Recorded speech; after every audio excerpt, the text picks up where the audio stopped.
ഒന്നിനൊരു ധൈര്യം പോരാ. നാളെ വന്നിട്ട് വേണം എല്ലാം ഒന്ന് വിസ്തരിച്ച് ചോദിച്ച് മനസ്സിലാക്കാൻ. നാളെ ഒന്ന് ആയാ മതിയായിരുന്നു. All karate masters are not fools, but once upon a time there was a master. Yes.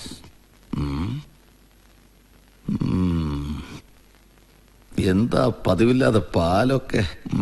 പോയിട്ട് വാ, ശരിയാക്കി തരാം.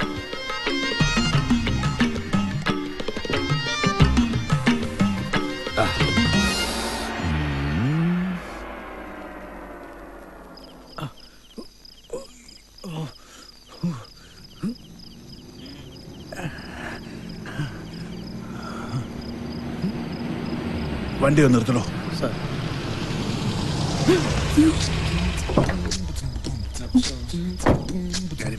ശരി സാർ.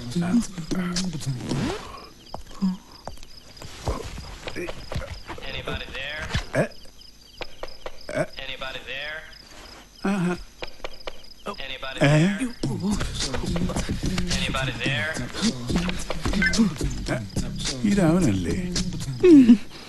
എന്തുവാടാ അത്? മിസ് കോള് വന്നതാ. എന്താടാ രാത്രി പൈപ്പ് ലൈന്? ടാങ്കില് വെള്ളം ഉണ്ടോ എന്ന് നോക്കാൻ കയറിയതാ. നീ വന്നേ. അടുത്ത മാസത്തെ ലോൺ അടവും റെഡിയായി. വല്ലാതെ താമസിച്ചല്ലോ. ഷെർലി, ഒരു ചായ. ഇനി പാല് വേണ്ട, കെട്ടുവിടുന്നില്ലല്ലോ. നിന്റെ ആന്റിയോട് പറ ഇത് രാത്രി പാലി കലക്കി കെട്ടിയവന് കൊടുക്കാൻ. You bloody cheat.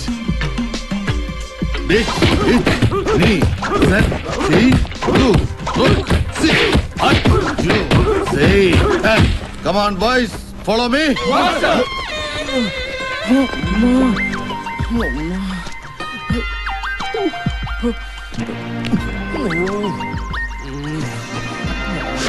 അമ്പരപ്പിക്കുന്ന ധീര പ്രകടനം നമ്മുടെ നാടിന്റെ ധീര രോമാഞ്ചവിത. തുടർച്ചയായി 48 മണിക്കൂർ കണ്ണുകെട്ടി ബൈക്ക് ഓടിച്ച്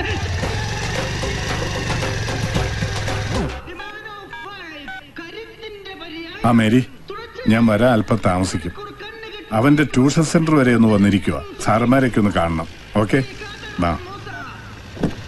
ധീരതയുടെ പോരാളി, യുവതികളുടെ ഇയാൾക്കിത് എന്തിന്റെ കേടാണ്? ഭ്രാന്താണോ?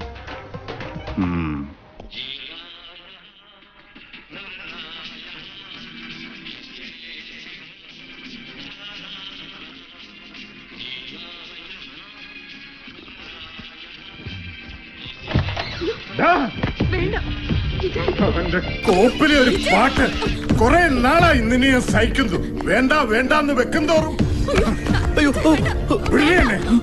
ക്ലാസ്സിൽ കയറാൻ നീ എവിടെ തെണ്ടി നടക്കുമായിരുന്നു? എടാ ചോദിച്ച കേട്ടില്ലെന്ന്. എടാ പറയാൻ നിനക്ക് മനസ്സിലാവില്ലടി എന്റെ വിഷമം. ഈ മഹാന്റെ തന്റെയാണെന്ന് അറിഞ്ഞപ്പോ ആ മാഷും പിള്ളേരും എന്റെ ഫോട്ടോ എടുത്തു, ഫോട്ടോഗ്രാഫും വാങ്ങിച്ചു. എന്തിനാണെന്ന് അറിയാവോ? ഒരു ക്ലാസ് പോലും അറ്റൻഡ് ചെയ്തിട്ടില്ലവൻ. അവന്റെ നോട്ടം കണ്ടില്ലേ? അടിച്ച് ചവിട്ടി പൊളിക്കോ വേണ്ടത്? എന്തിനാ ഇവൻ സുന്ദരക്കുട്ടൻ കളിച്ച് പോണെന്നറിയാവോ? കണ്ടാനും കണ്ട പൈപ്പേ വലിഞ്ഞു കയറാനുമാ. എന്നെ കൊണ്ടൊന്നും പറയിപ്പിക്കണ്ട. പഠിക്കും. അതിന് തലവര നന്നാകണം. ഇവന്റെ തലയിൽ കർത്താവ് പഠിപ്പിന്റെ വര വരച്ചിട്ടില്ല. എന്റെ എല്ലാ പ്രതീക്ഷകളും അത് തകർക്കണം.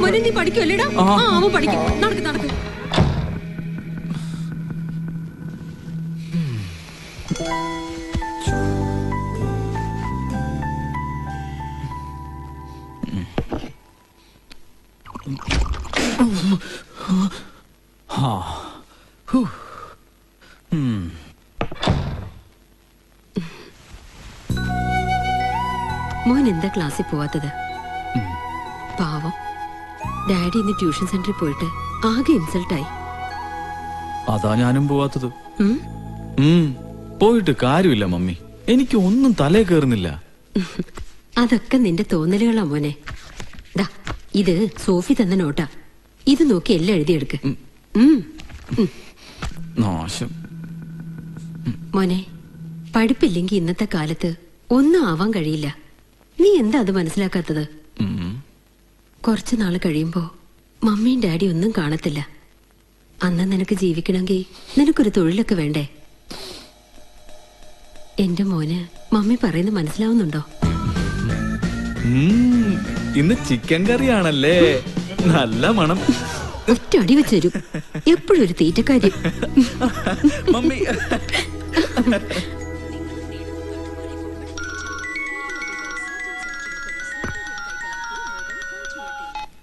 എന്താ മരണ? നീ എന്തിനാ എന്റെ ഡാഡി ഇൻസ്റ്റിറ്റ്യൂട്ടിൽ കൊണ്ടുപോയത്? ഞാനൊന്നുമല്ല, അങ്കിള് വന്നതാ. ഓഹോ, അപ്പൊ നീ ബുക്ക് കൊടുത്തു വിട്ടത്? അത് എക്സാം വരുന്നതിനാൽ ആരും നിനക്ക് നോട്ട് തരില്ല, അതാ ഞാൻ. ഓ, വലിയ ഉപകാരമല്ലേ ചെയ്തത്. നീ നിന്റെ കാര്യം നോക്കിയാ മതി, എന്റെ ട്യൂഷൻ ടീച്ചർ ആവണ്ട.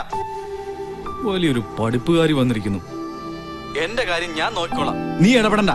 കേട്ടോടി ഞൊണ്ടി.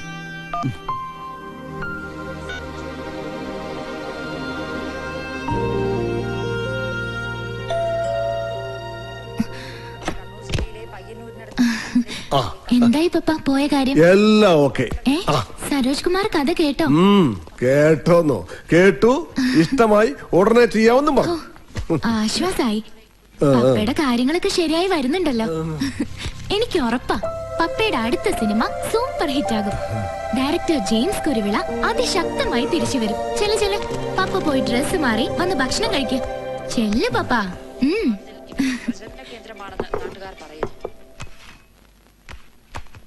അടുത്തതായി film news. Super star Saroj കുമാറിന്റെ പുതിയ സിനിമയുടെ ഷൂട്ടിംഗ് ലണ്ടനിൽ പുരോഗമിക്കുന്നു. ഈ സിനിമയുടെ പേര് ഇതുവരെ നിശ്ചയിച്ചിട്ടില്ല. 1 മാസമായി ഷൂട്ടിംഗിൽ ഏർപ്പെട്ടിരുന്ന സരോജ് കുമാറും സംഘവും ഷൂട്ടിംഗ് അവസാനിപ്പിച്ച് ഈ മാസം അവസാനം മടങ്ങി വരുമെന്ന് പ്രതീക്ഷിക്കുന്നു. സൂപ്പർ സ്റ്റാർ സരോജ് കുമാറിന്റെ 50ാമത് ചിത്രം എന്ന പ്രത്യേകതയും തിരിച്ചെത്തിയ ശേഷം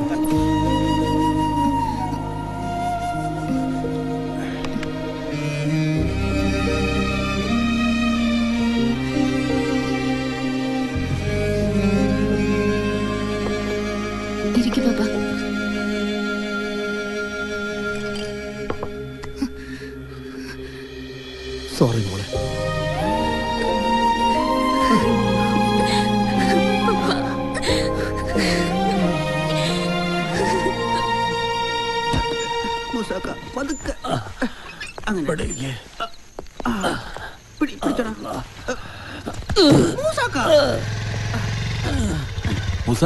ഇതെന്ത് പറ്റി?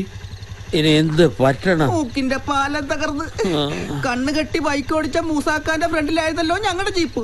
അതിന്റെ ഫ്രണ്ടിൽ കൂടെ ഒരു പൂച്ച വട്ടം ചാടി. ഞങ്ങള് സഡൻ ബ്രേക്ക് ഇട്ടു. ഞാൻ സഡൻ ബ്രേക്ക് ചെയ്തില്ല. 48 മണിക്കൂർ തികയാൻ അരമണിക്കൂർ മതിയായിരുന്നു. ഇനി അതൊക്കെ പറഞ്ഞിട്ട് എന്ത് കാര്യം? എന്തായാലും കണ്ണു കെട്ടിയുള്ള പരിപാടി ഇതോടെ നിർത്തി. പക്ഷെ അടുത്തത് കിടിലം പരിപാടിയാ. 30 വിഷപ്പാമ്പുകൾക്കൊപ്പം 30 ദിവസം ഒരു ചില്ലുകൂട്ടി. ലിംക ബുക്കിന്റെ ആൾക്കാരൊക്കെ വരുന്നുണ്ട്. അതൊന്നും വേണ്ട മൂസാക്ക, അപകടമാ. പാമ്പല്ലേ, സാരമില്ല. എങ്ങനെങ്കിലും എനിക്ക് പ്രശസ്തനായി ലിംക ബുക്കിൽ ഇടം നേടിയേ പറ്റൂ. നിങ്ങൾ എന്തിനു കൊള്ളാമെന്ന് ചോദിച്ച വ്യക്തിയോട് എനിക്ക് എന്റെ ധീരത തെളിയിക്കണം. മാധ്യമങ്ങളെയൊക്കെ അറിയിച്ചോ? എല്ലാ സെറ്റപ്പും റെഡി. ഓക്കെ, അപ്പൊ ശരി, all the best. Thank you. Good night. Good night. ഒരു ജലദോഷം.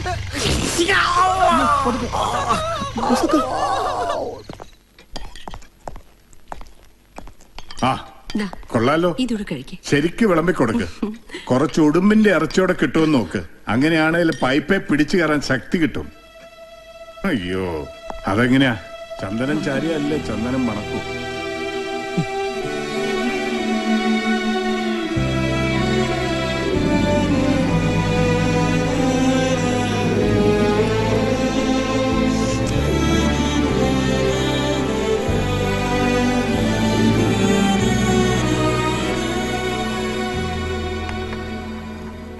എന്താ ഇപ്പൊ ബിസിനസ് ചെയ്യണമെന്ന് തോന്നാൻ? മടുത്തു ചന്ദ്രേട്ടാ, ഡാഡിയുടെ ചെലവ് പറ്റിയുള്ള ഈ ജീവിതം. എപ്പോ നോക്കിയാലും ശപിക്കാനും പരിഹസിക്കാനുമേ അങ്ങേർക്ക് നേരമുള്ളൂ. മമ്മിയെ ഓർത്തിട്ടാ ഞാനൊന്നും പറയാത്തത്.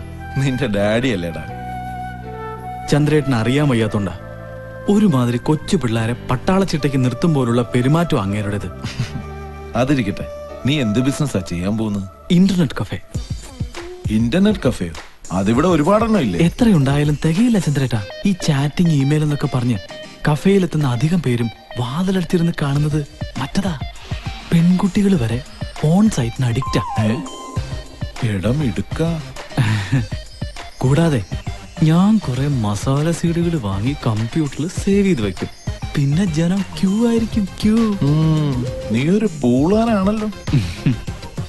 ആട്ടെ, ഇതൊക്കെ ചെയ്യാനുള്ള പൈസ? അതിനല്ലേ ഞാൻ ചന്ദ്രേട്ടന്റെ അടുത്ത് വന്നത്. ആഹാ, അത് ശരി. എടാ, പൈസക്കാണോ ബുദ്ധിമുട്ട്? ബാങ്ക് അല്ലേ വീട്ടിലിരിക്കുന്നത്. ഡാഡിയോട് പോയി കൈ നീട്ടാനോ? ഞാനില്ല, എന്നെ ഇൻസൾട്ട് ചെയ്ത് കൊന്നുകളയും. നിന്റെ ഡാഡിയുടെ കേസിൽ നിന്ന് പണം എടുത്ത് തരാനല്ലോ ചോദിക്കുന്നത്, ലോണായിട്ടല്ലേ. ഓരോ മാനേജർമാർ അവർക്ക് ഇഷ്ടമുള്ള എത്ര പേർക്കാണെന്നോ ലോൺ കൊടുക്കുന്നത്. ഒടുക്കാതെ എഴുതി തള്ളുകയും ചെയ്യും. അങ്ങേര് നല്ലൊരു ഡാഡി ആണെങ്കിൽ നിനക്ക് ലോൺ തരും. ഷോപ്പ് അഡ്വാൻസിനും ഫർണിഷിങ്ങിനുമായിട്ട് ഒരു 2 ലക്ഷം രൂപ ലോൺ ചോദിക്ക്. കമ്പ്യൂട്ടേഴ്സ് ഒക്കെ ഞാൻ എന്റെ ജാമ്യത്തിൽ ലോണായി വാങ്ങിത്തരാം. ചന്ദ്രേട്ടന്റെ ഈ സ്നേഹം ഒരിക്കലും ഞാൻ മറക്കില്ല. അതൊന്നും സാരമില്ല. നീ ഡാഡിയെ ചെന്ന് കാണും.